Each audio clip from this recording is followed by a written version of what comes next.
Next, if I could ask, please, if Lynn Doyle could come up and lay her flower arrangements on behalf of Senegal.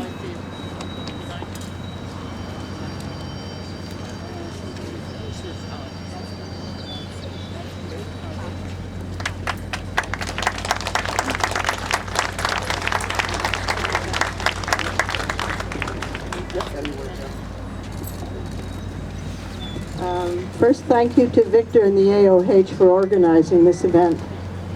I think the number of people here today attests to the importance and the imminent negotiations that are going to happen to support this memorial ground of the Irish, of the famine Irish. I'd like to thank Mayor Denny Coderre also. He's been supportive all through, and I know he'll continue to support the Irish community. Thank you very much, and thanks to the Senegal people who came. Thanks, Lynn. Thank you. Will it be Rose Wynn who is both?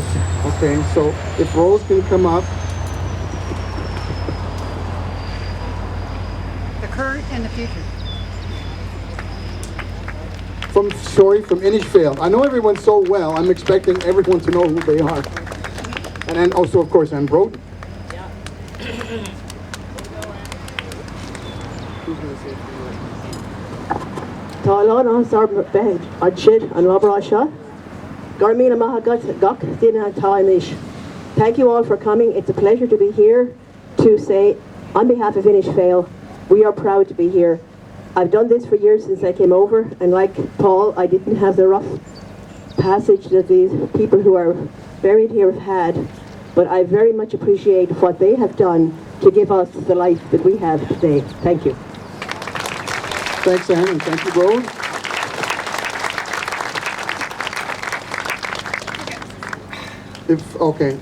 Is there somebody with a wreath out there I'm missing?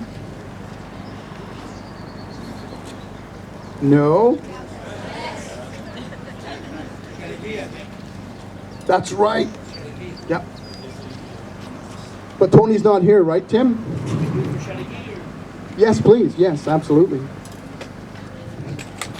So on behalf of the Chateauguay Irish Valley Heritage Association, I'll ask Tim Furlong if he can lay the wreath on their behalf. It looks like along with Madame Anglade.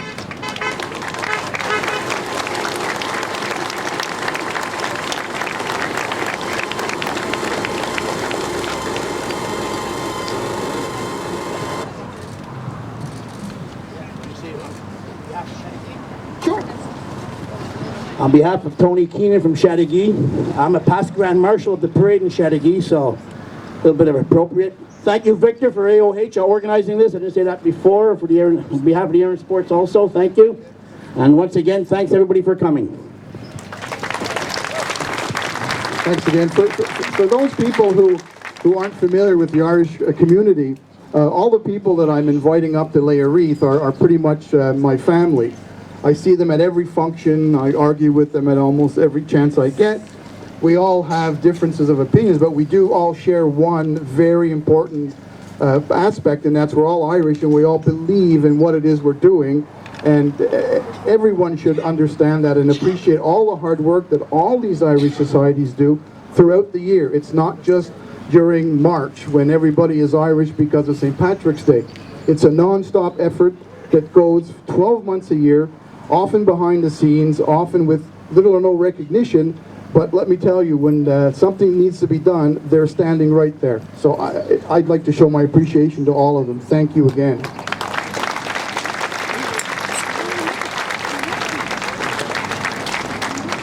Continuing along the history of this site, I'd like to ask a fellow Montreal Irish Monument Park Foundation Director, Mr. Donovan King, who somebody's going to have to pick his flag up. Help me.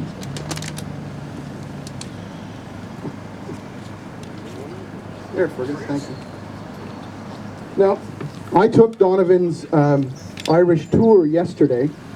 Not that I needed the history, or so I thought, before attending the walk, but it is so informative, so entertaining. Donovan does such a great job I really felt that I could not pull off another discussion about the history of the Irish in Montreal.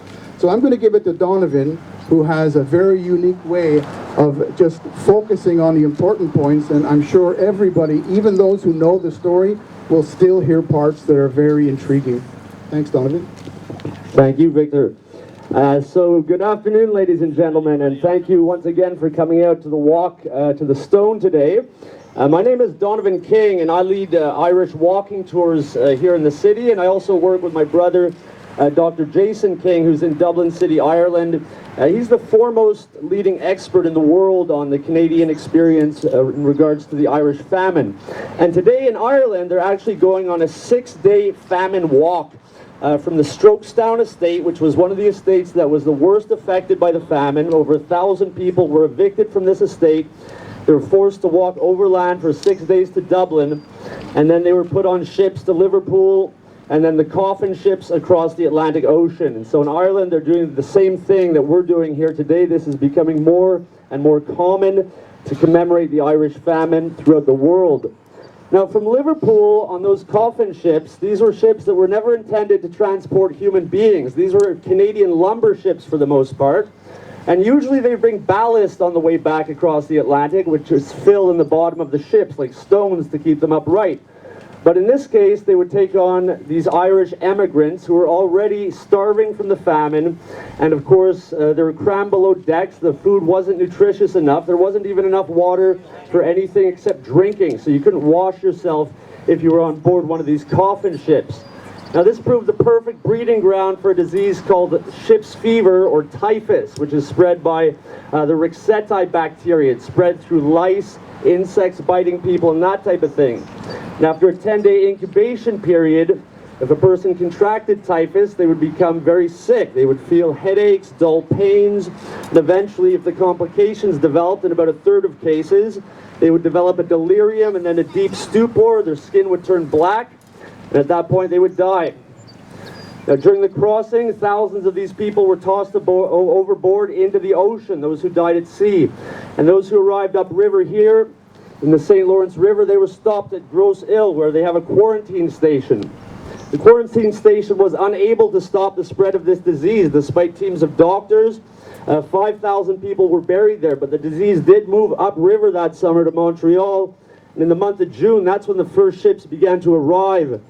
On the 4th of June, 3 ships arrived, and 2,304 Irish emigrants were disgorged onto the wharves. It was Calcutta-like heat that summer, and these people began collapsing, those who were the most affected. Now, at the time, there were only 2 fever sheds at the entrance of the Lachine Canal. These were left over from a cholera epidemic of 1832. These were completely unable to handle the influx of the diseased refugees. Now, Montreal was very lucky that year because we had an exceptional order of nuns called the Sisters of Charity, or the Grey Nuns. And they immediately sprang into action and went to care for those refugees. We also had an incredible mayor by the name of John Easton Mills, an American man actually. He wasn't even Irish, and he sprung into action as well. He decided to build new fever sheds at the site of Wellington Bridge, and he personally went to care for the refugees at the hour of midnight to give the doctors and nuns some much needed respite, despite the enormous risk that it caused for his own personal health. Now, in the month of July, the Irish had spread pretty much throughout the city, because that summer, 75,000 Irish refugees descended on Montreal, a city of only 50,000 people. So you can imagine that would be like 6 million refugees arriving in our city this summer. Can you just imagine how overwhelming that would be?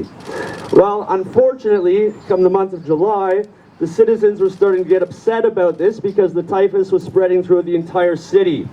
Now, an angry mob assembled on the Champ de Mars parade grounds. They decided to take action into their own hands, and they threatened to go to the site of the fever sheds at Wellington Bridge and to toss the sheds into the river along with all of the refugees to get rid of the problem once and for all. Now again, the mayor at the time, John Easton Mills, very heroic, he decided to move the site of the fever sheds from Wellington Bridge to right behind you, where we now have this parking lot. 22 fever sheds were erected in total, and another 6,000 people were buried here at this very site.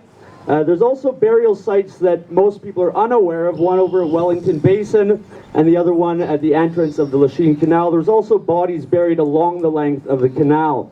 So this was the third site of the sheds. And by the coming of the autumn, with the cooler weathers, it began snuffing out the typhus. And people began to ask, well, where exactly was the mayor? Because they hadn't seen him in a while. It turns out that John Easton Mills, our old mayor, succumbed to typhus on the 12th of November, 1847. He made the ultimate sacrifice to care for the most destitute and desperate of refugees coming here into our city. And so he's someone who, again, is not very well known in our history. He's not very well honored.